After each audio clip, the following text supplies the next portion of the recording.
시편 119편 41절부터 48절까지 낭독합니다. 여호와여, 주의 말씀대로 주의 인자하심과 주의 구원을 내게 임하게 하소서.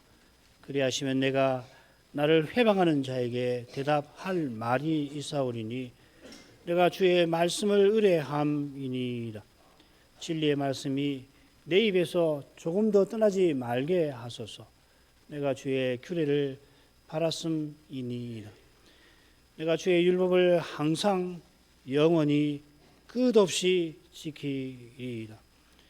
내가 주의 법도를 구하여 싸우니 자유롭게 행보할 것이오며 또 열왕 앞에 주의 증거를 말할 때 수치를 당치 아니하게 싸우며 나의 사랑하는 바 주의 계명을 스스로 즐거워하며 또 나의 사랑하는 바 주의 계명에 내 손을 들고 주의 율례를 묵상하리이다.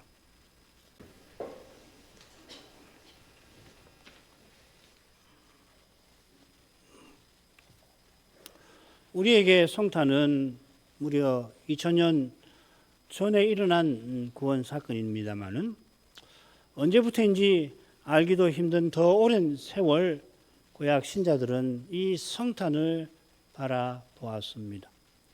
구약 시인이 얼마나 메시아 오시기를 바랐는지 우리 주님이 하나님 나라에 관하여 하신 말씀에서 짐작됩니다.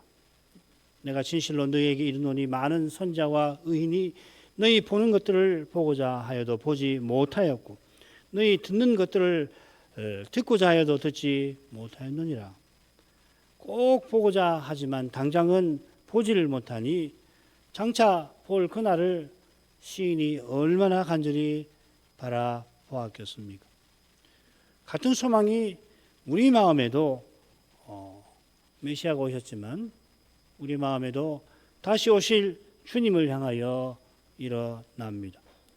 시인이 보고자 하던 것을 우리가 분명 오늘도 봅니다마는 지금 우리가 보는 것은 거울로 보는 것과 같아서 장차 얼굴과 얼굴을 대하여 보게 될 저 복된 순간을 우리가 간절히 기다리는 것입니다.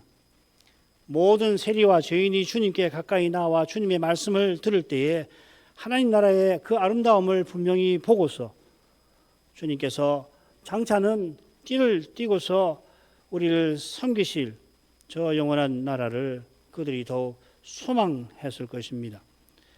바로 여기에 주님의 교회가 주님의 성탄을 기념하는 뜻이 있습니다. 이스라엘이 출애굽을 기념하여 초막절을 지내면서 신년의 목적이 성취되는 영원한 나라, 그 나라를 세우실 메시아를 바라보았던 것과 비슷할 것입니다. 주님께서 다시 오시는 그날에 구약 시인이 죽음 같은 고난 중에 말씀의 길을 갈구하던 그 모든 문제가 다 풀려 있을 것입니다. 우리가 지금 고난의 현실에서 탄식하는 그것이 영원한 나라의 영광을 이룬다는 이 신비를 장차는 온전히 깨닫게 하실 것입니다. 오늘 낭독한 말씀을 통해서 주님의 성탄을 기념하고자 합니다. 줄거리를 우선 보겠습니다. 41절 말씀대로 주의 인자하심과 구원을 내게 임하게 하옵소서. 42, 43절은 회방하는 자에게 대답할 말이 있게 해달라고 간절히 구합니다. 그리고 44절이 한가운데 주의 율법을 항상 영원히 끝없이 지킬 소원을 시인이 아뢰입니다. 45, 46절은 다시 이 자유로운 행보를 원하면서 이 자유로운 행보를 말한다는 것은 지금은 이 행보가 답답하다는 거겠죠.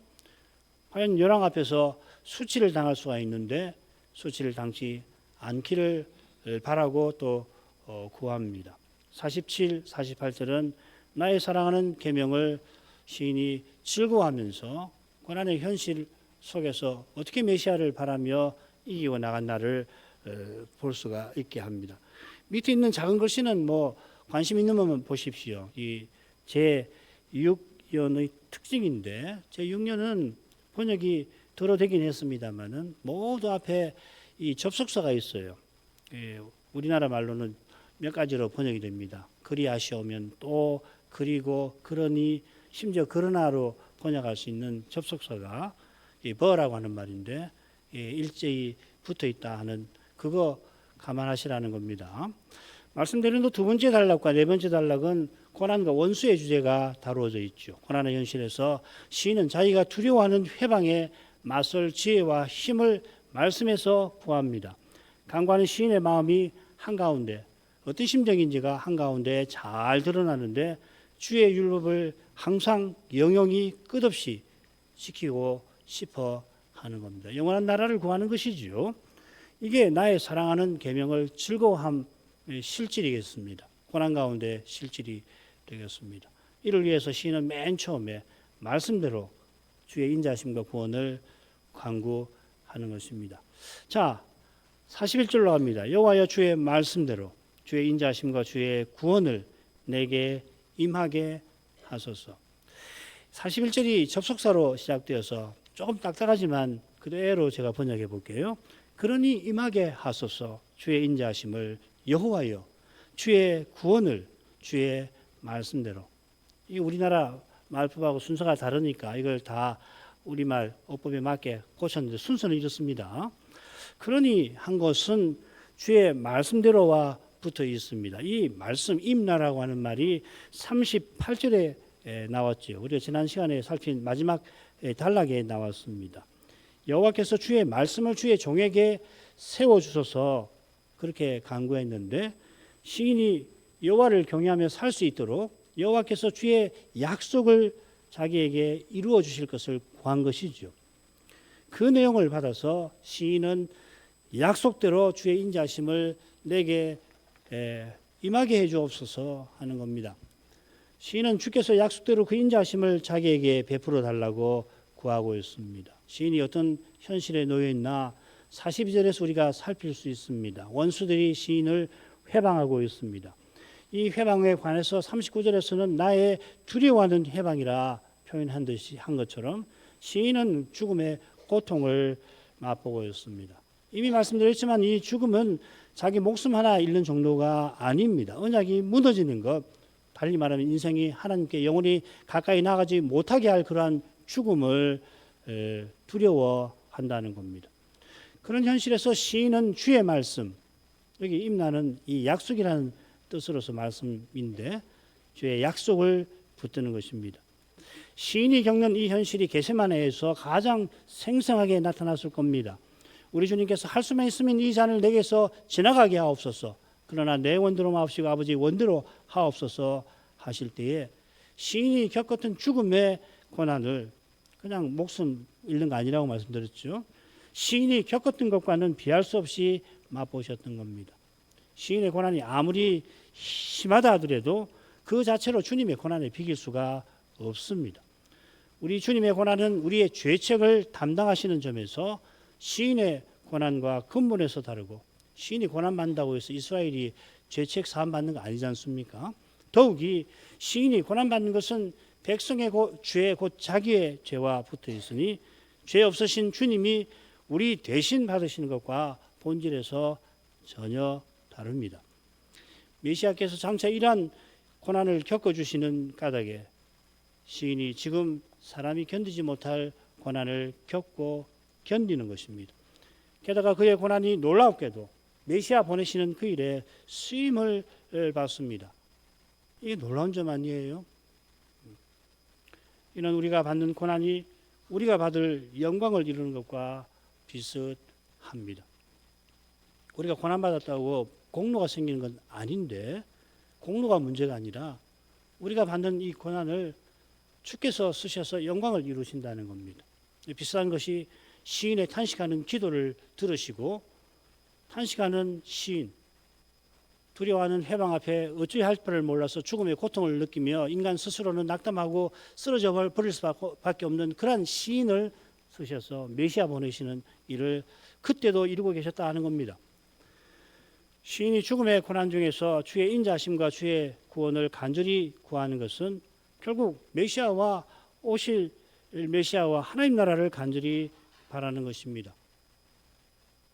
이게 너무 도식적으로 목사가 해석하는 거 아닌가? 걸핏하면 메시아와 하나님 나라를 말하는 거 아닌가, 그렇게 혹 생각 드실지 모르겠는데 한번 생각해 보십시오. 메시아와 하나님 나라 없이 무슨 구원이 있고 어떻게 그리스도를 떠나서 죄사함을 받습니까? 지금도 마찬가지죠. 지금도 오신 다음엔 더욱더 마찬가지고. 시편 119편에 구원이라는 낱말이 제11년에 한 번 더 나옵니다. 81절에 나옵니다. 시인이 어떤 상황에서 구원을 말하는지 한번 보십시다. 연기 중에 가죽병 같은 상황에 처하는데 나를 핍박하는 자, 교만한 자가 시인을 해하려고 웅덩이를 파 놓았다 했습니다. 그게 뭐냐면 원수들이 무고히 시인을 핍박해서, 죄 없는 시인을 핍박해서 이 시인을 세상에서 거의 멸할 상황입니다. 시인은 이제 목숨 잃는 것이 당연하게 될 정도였습니다. 그런 상황에서 시인은 주의 인자하심을 따라 나를 소성케 하소서 합니다. 그저 내 목숨 건져주십시오 하는 게 아니라 인자하심을 따라 친히 언약을 이루어서 영원한 구원을 맛보게 해주십시오 이 말이죠. 나만 아니고 내 백성도. 메시아를 보내주십시오 하는 말 아니고 뭡니까? 지금 시인이 간구하는 구원도 그런 것입니다. 사람으로서는 벗어날 수 없는 죽음의 웅덩이에 빠질 참입니다. 이미 시인은 이런 고난을 겪었고 지금도 겪습니다. 이 고난에서 벗어날 길은 창세로부터 여호와께서 줄곧 약속하신 여인의 우선 메시아에게 있는 것입니다. 시인도 고난 중에서 똑같이 메시아 보내실 그 일을 자기 백성에게 전했고 또한 후대 교회에도 예언합니다. 그의 간절한 기도 자체가 메시아 예언인 셈입니다. 시인이 구하는 여호와의 인자심이 단연 여호와께서 여호와의 종으로 세상에 오셔서 언약을 이루어 언약에 복 주시는 것을 가리키는 것입니다. 과연 말씀이 육신이 되어 우리 중에 성막되어 주실 때에 거기서 믿음의 눈은 인자와 진리, 은혜와 진리, 인자와 성실의 영광이 충만한 것을 보았습니다. 세상에 오실 때 동정녀의 몸에 태어나셔서 이사야가 예언하던 임마누엘, 우리와 함께 하시는 하나님이심을 친히 드러내신 것입니다. 죄 있는 육신인 우리와 함께 하려고 죄 있는 육신의 모양까지 취하셨습니다. 내가 세상 끝날까지 너희와 항상 함께 있겠다 하신 주님은 우리와 영원히 함께 있기 위하여서 다시 이 세상에 오실 것입니다. 그 보증이 성신을 그리스도의 영으로 영원히 우리 안에 계시게 해주시는 그것 아니고 무엇입니까? 우리가 주님의 몸과 지체답게 존재하며 살게 하시는 것입니다. 그처럼 주님께서 우리의 머리가 되시기 위하여 우리와 한 모양으로 혈육에 속하셨습니다. 이 세상에 강생하여 주셔서 우리같이 혈과 살을 취하신 것입니다. 전능하신 하나님, 영존하신 아버지께서 동정녀의 몸에서 우리와 같이 아기로 태어나셨습니다. 시인이 바라던 여호와의 인자심이 이보다 생생하게 나타날 수는 없을 것입니다. 42, 33절 그리하시면 내가 나를 회방하는 자에게 대답할 말이 있사오리니 내가 주의 말씀을 의뢰함이니이다. 진리의 말씀이 내 입에서 조금도 떠나지 말게 하소서. 내가 주의 규례를 바랐음이니이다. 이 42, 43절에 시인의 이 대답함과 시인의 입이 나란히 나오죠. 그죠? 입으로 대답하는 거 아닙니까? 아울러서 이 둘째 단락에는 이 말씀이라고 하는 표현이 3번 나옵니다. 42절에 대답할 말은 물론 이 주의 말씀이나 진리의 말씀과 달리 시인의 말이겠죠. 그렇지만 이 시인의 말은 결국 주의 말씀을 따라 말한 것입니다. 그래서 셋으로 봐도 상관없습니다. 그리하시면 했는데 이건 41절을 가리킬 겁니다. 여호와께서 약속대로 주의 인애를 베푸시면 자기가 고난의 현실을 견디며 이길 것이라 시인이 아뢰는 겁니다. 시인은 나를 해방하는 자에게 대답할 말이 있사오리니 합니다. 앞서 내가 두려워하는 회방이라고 표현한 것처럼 시인이 스스로는 나를 회방하는 자에게 대답은커녕 그들을 대면할 엄두조차 내질 못합니다. 사람의 눈에는 시인이 전에는 언제 죽을지 모르는 포로였고 지금은 죽지 못해 사는 식민지 백성에 불과합니다. 너의 하나님이 어디 있느냐 지금 네가 그렇게 잘 믿는다더니 너희 하나님이 어디 계셔서 너는 이 모양 이 꼴이냐 할 때에 스스로는 대답할 말이 없습니다. 아니 자기 백성이 배도에서 포로 잡혀갔으니 뭔 할 말이 있습니까? 포로에서 돌아왔는데 자기 살궁이 할 뿐입니다. 너희 하나님 어디 있느냐? 대답할 말이 하나도 없어요.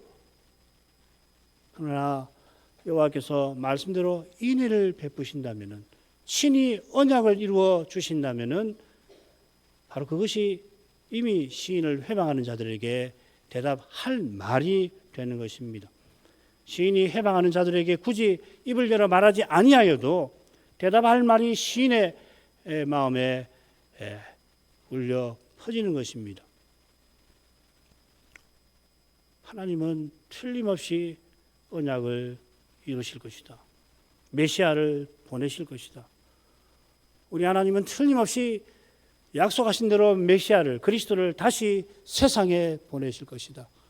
그날에는 지금 내가 할 말이 있어도 하지 못하고 내가 어떤 현실에서 유구무원이 될 수밖에 없는 처지라도 아무리 풀려고 해도 풀 수 없는 그 숱한 문제에 둘러싸여서 어찌할 바를 모를지라도 그분은 오셔서 이 문제를 다 풀어주실 것이다. 아니 그분이 이미 해답으로 나와 함께 계신다. 이거죠. 해방하는 자가 자기 세상을 이루어서 마음대로 권세를 휘두릅니다. 생살 여탈골, 살고 죽이는 거 마음대로 할 수 있는 그런 권세로 시인을 위협하면서 회방의 말을 던집니다마는, 시인은 느부갓네살대로 다니엘 앞에 절하게 하신 일을 마음에 떠올립니다. 이에 느부갓네살 왕이 엎드려 다니엘에게 절하고 명하여 예물과 향품을 그에게 드리게 하니라. 느부갓네살이 박사들에게 자기 꿈을 알려주지도 않으면서 꿈의 해석을 내놓으라고 하고, 만일 내놓지 않으면 다 죽여버릴 거라고 명령한 절대 권력자 아닙니까? 여호와께서 그런 느부갓네살에게 대답할 말을 다니엘에게 주실 뿐만 아니라 다니엘 앞에 그가 엎드리게 만드셨습니다. 다니엘 앞에 엎드린 느부갓네살이 너희 하나님은 모든 신의 신이시요 모든 왕의 주제시로다 고백하였습니다. 그가 그렇게 고백하게 만든 것이 당연히 다니엘이 그저 자기 꿈 안대만 있지 않겠죠. 뭐 이거 신비한 일이긴 하지만은 그런 정도로 절대 권력자가 다니엘 앞에 엎드리지 않았을 겁니다. 내 꿈을 이야기하는데 네가 알았네? 대단하구나. 내가 네 앞에 절한다. 그러진 않았을 겁니다. 그 이유는 어디 있냐면 다니엘이 자기 꿈을 풀면서 경험한 대로 여호와께서 세상 제국을 친히 멸하고 영원히 망하지 아니할 나라 세우실 것이라고 하는 그 말씀을 들은 데 있습니다. 그 말씀을 들을 때에 만왕의 왕이신 여호와의 거룩한 영광이 이 교만한 느부갓네살의 마음에 비추어서 그를 압도해버렸던 것입니다. 여호와께서 영원한 나라를 세우실 하나님이신 이 사실은 특별히 느부갓네살 꿈에 나타난 뜨인 돌과 붙어 있습니다.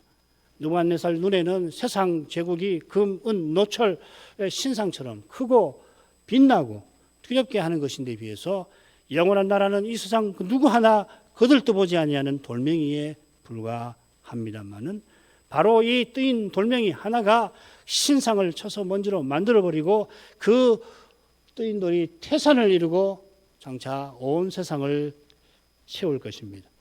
바로 이 뜨인 돌이 여호와께서 보내실 여호와의 종, 아버지께서 보내실 자기 아들 예수 그리스도이십니다. 그리스도께서 전부 안에 전부 되시는 세계, 뜨인들로 가득한 세계를 세우십니다. 주님이 베들레헴에서 탄생하셔서 구유에 누이셨을 때 비록 세상 제국은 누구 하나 알아주는 이 없었습니다마는 천사들이 호련히 나타나 찬송하고 동방박사가 찾아와 엎드려 경배하여도 심히 부족할 만큼 하나님의 위대한 능력이 베들레헴 그 구유에, 그 사관에, 그 손님방에 나타났던 것입니다. 이 위대한 일을 하나님께서는 들에서 양을 치던 이름 없는 목자들에게 알리시고 또 그들로 전하게 하셨습니다. 하나님이 친히 사람 되셨듯이 친히 세상에 자기의 탄생을 알리신 것입니다. 그처럼 하나님께서 유구무원이던 시인에게 대답할 말이 되어 주셨습니다. 세상 누가 뭐라고 하더라도 아무리 조롱하더라도 하나님이 우리의 대답이 되시는 겁니다. 그리 하실지라도 그럴지라도 하나님은 틀림없이 말씀대로 이루신다. 시인이 대답할 말이 있는 것은 그가 주의 말씀을 의뢰함과부터 있습니다. 시인의 눈에 펼쳐진 현실은 약속과 심히 어긋나 보입니다마는 사람이 의지하기 힘든 주의 말씀을 시인이 의뢰합니다. 이는 오직 은혜에 있는 것입니다. 시인이 오실 메시아를 바란 것입니다. 세속화가 범람하는 물결처럼 온 세상을 뒤덮는 지금 예배에서 그리스도께서 아버지 이름을 자기 백성에게 선포하신다 하는 이 고백이 교회에서도 조랑당하기 쉽겠지요.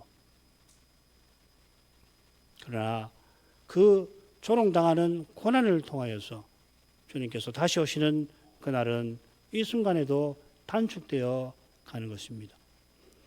이 고백이 주의 말씀을 믿는 결과이고 그리고 그 말씀이 실현되는 증거인 것입니다. 믿지 못하는 것을 도무지 믿을 수 없는 것을 믿지 않을 수 없는 이것이 참된 믿음의 한 성격일 것입니다. 시인은 진리의 말씀이 내 입에서 조금도 떠나지 말게 하소서 구합니다. 진리의 말씀은 주의 인자하심과 짝을 이루어요. 이 진리라고 새긴 말 에메트라는 말이 흔히 성실입니다. 인자와 더불어서 여호와께서 언약의 하나님이심을 보여주는 동전의 양면과 같은 두 표현입니다. 시인은 진리의 말씀을 늘 고백하고 또 전하기를 바랍니다. 주의 말씀이 틀림없이 이루어질 것을 믿는 시인의 믿음을 드러내는 겁니다. 이는 내가 주의 규례를 바랐음이니이다 하는 고백에도 배어 있습니다. 여기 이 규례 미슈파트라는 말 여기서도 판단이 좋은 것 같아요. 여호와께서 거룩한 심판장이시라 틀림없이 시인을 회방하는 자들을 심판하실 것입니다. 당장에는 악인이 이기고 악이 승리하는 것 같아도 실은 하나님께서 놀라웠게도 시인들로 선으로 악을 이기게 하고 계시는 것입니다. 바로 여기에 그리스도의 남은 고난도 있는 것입니다. 이런 신민은 영원하신 아들이 하나님과 동등되심을 취할 것으로 여기지 않고 낮고 천한 이 세상 오신 그 신비한 탄생과 딱 붙어 있는 것입니다. 내가 주의 율법을 항상 영영이 끝없이 지키리이다. 지키리이다. 율법을 지키리이다 하면서 시인은 다니엘이 예언한 메시아와 하나님 나라를 바라고 있는 것입니다. 다니엘이 예언한 대로 열국의 때에 세상 제국들이 일어나고 넘어지겠지만 여호와께서 마침내 뜨인돌로 자신이 뜨인돌로 오셔서 영원히 망하지 아니할 나라를 세우실 것이니 그러니 시인도 항상 영영이 끝없이 하고 말할 수가 있는 겁니다. 여기 이 항상이라고 번역된 타미드는 언약의 영원함을 가리키는 대표적인 표현이죠. 성막, 제사, 제사상 규례에 중요하게 쓰입니다. 상번제, 또 상진설병, 상분양 이렇게 번역할 수 있을 거예요. 여호와께서 언약을 영원히 지키실 터라 시인이 항상 율법을 지킬 수 있는 것입니다. 그처럼 영원한 순간이 올 때까지 지금 여기서 우리의 생명이 항상 위경에 있겠지만 이 항상이란 말이 시편 119편에 2번 나오는데 다른 한 반은 정반대로 우리의 생명이 항상 지금 여기서는 위경에 있겠지만은 우리는 틀림없이 영원한 생명에 나아갈 것입니다. 영원한 생명에 나아간다는 것은 율법이 보여주는 세상을 영영이 끝없이 이루며 살아간다 하는 것입니다. 이를 위하여 우리 주님이 다시 오시는 것입니다. 다시 오시는 그날에 우리 모두를 주님과 같아지게 하셔서 시인이 바라는 대로 우리가 주님처럼 하나님과 이웃을 섬길 것입니다. 거기 하나님을 사랑하고 이웃을 사랑하는 율법의 정신이 충만할 것입니다. 사랑이 충만할 것입니다. 의가 가득할 것입니다. 이런 세상을 바라는 시인이 당연히 오실 메시아를 간절히 바라며 시를 고통 중에 써나가는 것입니다. 한 구절, 한 낱말, 한 낱말 고난의 심정을 실어서 써나가고 있죠. 내가 주의 법도를 구하였사오니 자유롭게 행보할 것이오며 또 열왕 앞에 주의 증거를 말할 때 수치를 당치 아니하겠사오며 영원히 거룩한 사회에 자기가 속할 것을 바라본 것처럼 자기가 자유롭게 행복하게 될 것을 믿습니다. 현실은 사방으로 우겨쌈을 당한 처지입니다마는 시인이 사방에 갇히지 않고 위 영원한 하늘을 바라보며 우러러보며 살아가는 까닭에 사방에 쌓이지 아니하는 것입니다. 사방을 둘러보면은 우겨쌈을 당한 거기에 더욱 옥죄일 뿌릴 겁니다. 그러나 눈을 들어 하늘을 보십시오. 저 푸른 하늘이 그저 천문학에서 말하는 그런 하늘이 아니고 성경에서 저 하늘 저 위 하늘들의 하늘에 하나님이 계시는 거예요. 영원한 나라가 이미 거기 있는 것입니다. 사도처럼 내게 사는 것이 그리스도라고 고백하는 이는 정말 가장 강력한 죽음의 사슬, 그 무엇보다도 강력하게 우겨싸는 죽음의 사슬도 벗어날 것입니다. 주님과 형제를 위해서 목숨 버리는 것이 마땅한 줄로 여기는 그 사람보다 지금 이곳에서 자유롭게 행보하는 이는 없는 것입니다. 뭐가 두려워요? 형제를 위해서 주님과 형제를 위해서 목숨 버리기를 마땅한 줄로 아는데 두려울 것이 없습니다. 사람이니 당장에는 두렵고, 사람이니 오해받고 미움받으면 위축될 수밖에 없고, 사람이니 연약해서 말씀대로 이루어지지 않으면 어떡할까 염려가 있겠습니다만은, 그러나 결국 이기는 것이에요. 무슨 상관이냐? 갈라디아서 5장 13절에도 참된 자유는 사랑으로 서로 종로로 사는 데 있다. 사랑으로 그리스도처럼 섬기는 자가 자유롭게 행보하는 거다. 죄와 죽음의 현실에서 참된 자유를 누린다. 이 말씀이죠. 시인은 자기가 자유롭게 행보하게 될 이유를 제시합니다. 내가 주의 법도를 구하여 싸우니, 원문대로 하면 이렇습니다. 시인이 먼저 자유롭게 행보하게 될 것이라. 내가 자유롭게 행복할 것이오니 이는 내가 주의 법도를 구하였음이니이다. 이렇게 되어 있습니다. 지난 시간 살핀 대로 법도를 구한 것은 주의 돌보심을 구한 것입니다. 시인이 주의 법도를 깨닫고서 말씀으로 통치하시는 하나님의 권고를 깨닫고서 돌보시는 그 주님을 바라본 까닭에 죄와 죽음의 현실에 매이질 않았던 것입니다. 이어 그 현실이 어떤 것인지 구체적으로 밝힙니다. 열왕 앞에 주의 증거를 말할 때라고 했습니다. 어떤 것인지 예가 하나에 생각나는데 느헤미야입니다. 느헤미야가 왕의 관원으로 있을 때 예루살렘에서 형제들이 와서 예루살렘 형편을 전합니다. 그랬더니 예루살렘은 여전히 불타 있고 무너져 있고 성문들은 불타 있다. 그 이야기를 듣고서는 느헤미야가 펑펑 울면서 주를 사랑하고 주의 계명을 지키는 자에게 언약을 지키시며 긍휼을 베푸시는 주님을 부른 다음에 가면이 페르시아 황제 앞에서 나아가서 예루살렘 중건에 관한 뜻을 아뢰입니다. 느헤미야 1, 2장이죠. 에스더서 보면은 이 페르시아 왕 앞에 나아가 아련하는 것이 얼마나 무서운 일인지 우리가 알고 있는데 허락하지 않으면 왕 앞에 나가면 죽잖아요. 뭐 상황은 좀 다릅니다만은 느헤미야 2장을 읽어보면 느헤미야가 황제 앞에 주의 언약에 관한 뜻을 아뢰 그때에 자칫 목숨도 잃을 수가 있었죠. 2장을 자세히 읽어보면 왕이 이 느헤미야를 의심해가지고 여차하면 느헤미야를 죽일 수가 있습니다.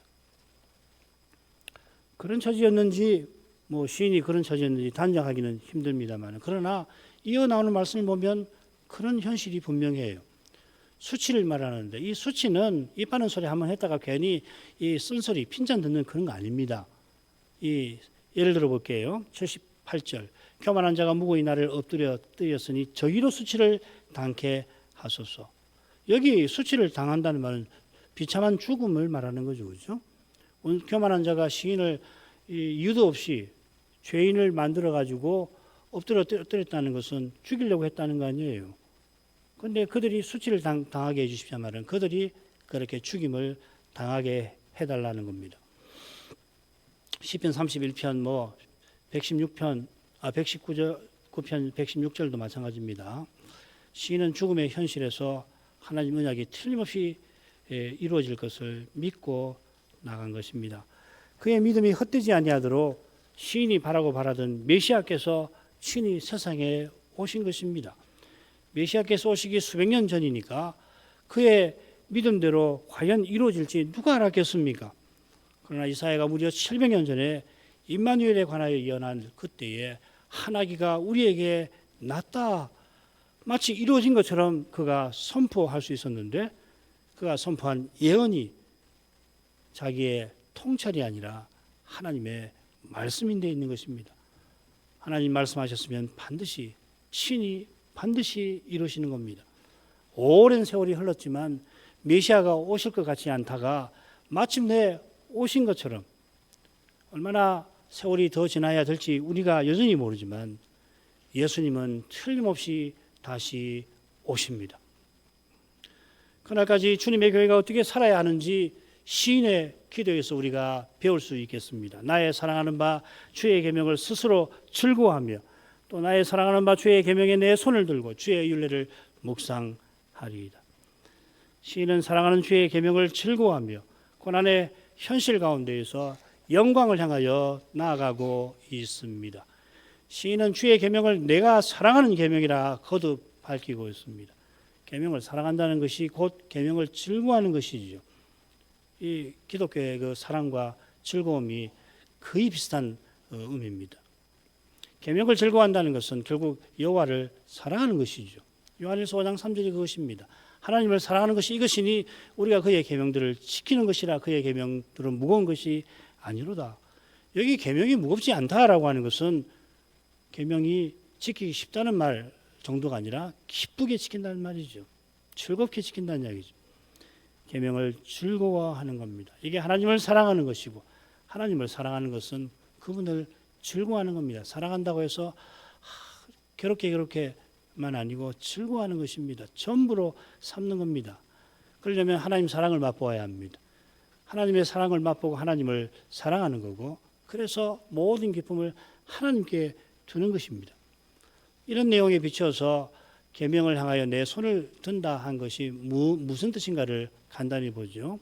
이 손을 든다 할 때는 기도할 때, 맹세할 때, 또 제사장이 축복할 때, 그리고 또 어떤 일을 착수한다. 우리말 착수라는 말도 그것이 착수한다는 말 비슷합니다.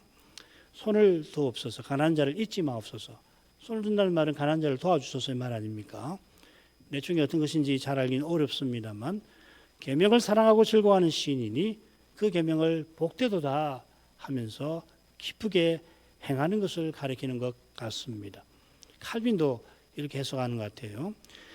시인이 계명을 사랑하고 즐거워하며 기쁘게 행하려 하는 그 현실은 주의 계명이 가리키는 언약의 나라, 저 아름다운 나라와 여전히 천리말리 떨어져 있습니다.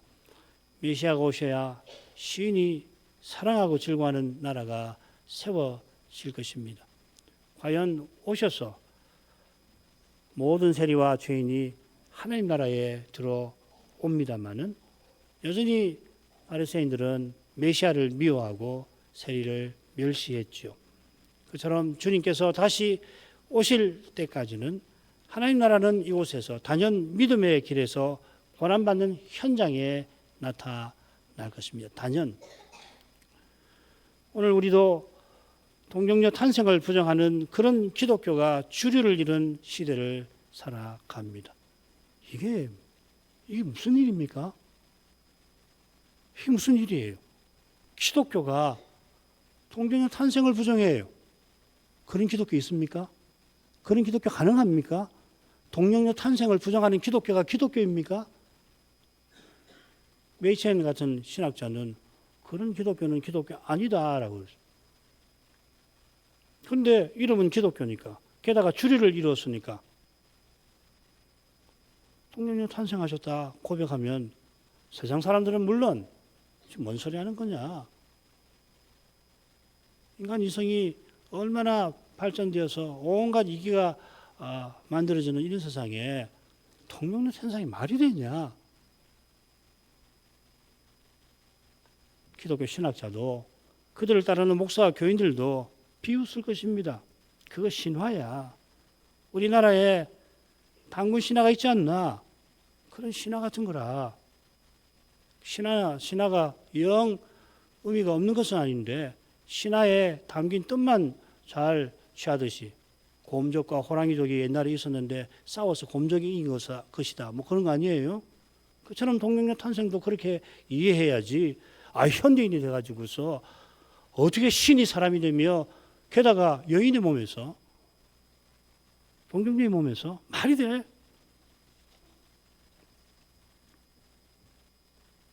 과연 인자가 올 때에 세상에서 믿음을 보겠느냐? 우리 주님이 경고하셨습니다. 이런 기독교는 없습니다. 중세가 그렇게 타락해도 동정녀 탄생을 부정하는 기독교는 찾을 수가 없어요. 주님께서 인자가 올 때 세상에서 믿음을 보겠느냐? 무슨 뜻입니까? 이런 걸 두고 하시는 말씀 아닐까요? 우리 눈앞의 현실이 말씀과 심히 어긋나 보입니다만, 어긋나는 건 보일 뿐입니다만, 그러나 여러분, 이 사실이 말씀이 이루어져 간다는 증거입니다. 시인처럼 주의 말씀을 사랑하고 즐거워하는 이만이 그 증거를 발견할 것입니다. 발견하기까지 시인처럼 슬픔과 아픔을 반드시 겪어야 합니다만은, 그러나 저 아름다운 나라의 평안과 희락이, 기쁨이 틀림없이 임할 것입니다. 그래서 기꺼이 이 세상에서 어리석은 자로 살아가게 하실 것입니다. 나를 비방하는 학자들이나 나를 무시하는 사람들보다 내가 못 배운 것도 아니고 지식이 덜한 것도 아니고 학문이 떨어지는 것도 아니지만은, 그러나 이 세상에서 기꺼이 어리석은 자로 살아갈 것입니다. 왜 그렇습니까? 예수께서 동정녀의 몸에 탄생하신, 하나님이 사람의 몸에서, 심지어 동정녀의 몸에서 탄생하신 바로 거기에, 예언하신 대로 친히 이루신 바로 여기에 우리의 구원이 있습니다.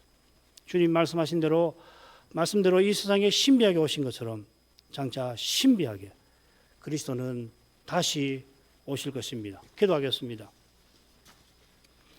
걸어가신 아버지, 저 옛날 시인이 두려워하는 회방의 말을 들으면서도 자기를 회방하는 자에게 대답할 말을 얻게 하신 은혜를 이 아침에 살피게 하십니다. 인생은 육의 몸을 갖고 있어서 죽음의 권세에 실로 무력해져서 그런 현실을 만날 때 대답은커녕 그런 현실을 대면할 엄두를 내지 못하겠습니다마는, 시인에게 회방하는 자에게 대답할 말을 얻게 하신 것은 그가 주의 말씀을 의지한 데에서, 말씀하신 하나님을 의지한 데에 있나이다. 이는 곧 그가 하나님께서 보내실 메시아를 믿고 바란 것임을 압니다. 하나님을 의지하는 길이 오직 이 그리스도께 있음을 고백합니다. 그리스도를 통하지 않고 하나님께 인간이 나갈 수 없는 것처럼 구약의 시인과 신자도 우리와 같이 그리스도 믿는 믿음으로 자기 시대를 이기며 살아갔던 것을 이 아침에 생각합니다. 시인이 바라던 주님과 메시아와 하나님 나라가 이미 나타났고 그 나라가 완성을 향하여 나아가도록 부활하신 주께서 역사하고 계시오니 그 일을 다 이루실 저 복된 그날을 이 성탄의 아침에 간절히 바라봅니다. 다시 오시는 그리스도를 참으로 바라는 교회와 신자만이 지금 이곳에서 그리스도의 남은 고난을 기쁘게 담당하며 그분의 몸과 지체답게 살아갈 수 있게 되겠나이다. 사도처럼 내게 사는 것이 그리스도니 죽는 것도 유익함이라 고백하는 이 참된 믿음을 이 아침에도 간절히 구합니다. 이 믿음으로 이 시대를 살아가는 그것이 성탄을 기념하는 일임을 믿나이다. 하늘아버지시여, 저희 간구하는 것을 들어주시옵소서. 예수님 이름으로 기도합니다. 아멘.